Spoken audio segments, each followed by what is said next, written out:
Praise the Lord. உங்களுக்காக கொடுக்கப்பட்ட இன்றைய வார்த்தை சங்கீதம் 34:19. நீதிமானுக்கு வரும் துன்பங்கள் அநேகமாயிருக்கும், கர்த்தர் அவைகள் எல்லாவற்றிலும் நின்று அவனை விடுவிப்பார். கர்த்தருக்குள் பிரியமானவர்களே, நாம் வாழ்கின்ற இந்த உலகம் துன்பங்களும் துயரங்களும் பாடுகளும் நிறைந்ததாக தான் இருக்கிறது. எந்த மனிதனை எடுத்து கொண்டாலும் அவன் துன்பத்தின் பாதையிலும் பாடுகளின் மத்தியிலும் தான் கடந்து சென்று கொண்டிருப்பதை நாம் பார்க்கிறோம்.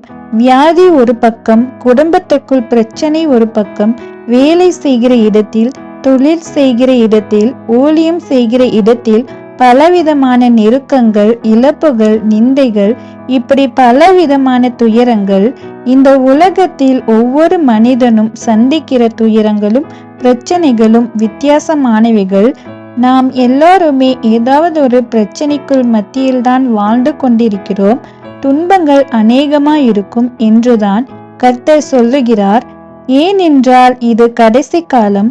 பொல்லாத சத்ருவாகிய பிசாசானவன் தனக்கு இன்னும் கொஞ்சம் காலம்தான் இருக்கிறது என்பதை அறிந்து தேவ பிள்ளைகளை மிக தீவிரமாக எதிர்த்து தாக்கி பிரச்சனைகளை உண்டாக்குகிறான்.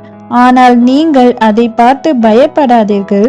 ஏனென்றால் அவைகள் எல்லாவற்றுக்கும் நான் உங்களை விடுவிப்பேன் என்று கர்த்தர் சொல்லுகிறார். இன்றைக்கு நீங்கள் ஏதோ ஒரு துன்பத்தின் பாதையில் போய்கொண்டிருக்கிறீர்கள் அல்லவா? பயப்படாதீர்கள்.